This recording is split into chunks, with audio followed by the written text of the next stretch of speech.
akemeche keribin ngalekab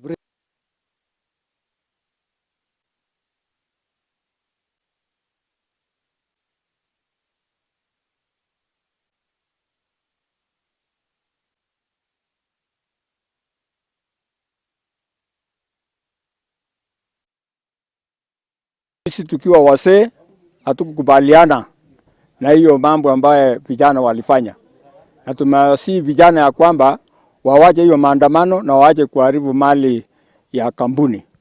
Tunafahamu kampuni hii ambaye si yetu hapa, ni wengine, ni ya wageni, wengine ni wana Kenyans. Hizo ni factory ni zetu, kwa sababu tunaleta chai yetu katika factory hizo. Karibu 65-70% ni ya wakulima ambaye ndi sisi. Pengine ya company ni pengine ni 30 au 40%. Kwa hivyo tunakemea hiyo chambo, na tumeambia vijana ya kwamba ikiwa wako na chambo lolote, wakutane na wasee, wasungumuse na management kwa njia ya utaratibu, hapana kwa njia ya fujo au njia ya maandamano. Sisi tumekuja hapa kusema na kupaliana. Sisi vile tunasema tunataka masikizano na tunataka nchi yetu ikae kwa amani.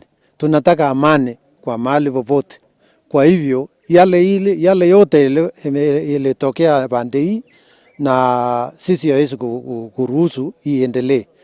Mambo ya management na mambo ya kampuni, hawa ni investors ya kusaidia sisi. Tumejenga factories, tumejenga kila kitu, lakini sasa hiyo factories lazima ivake kwa amani.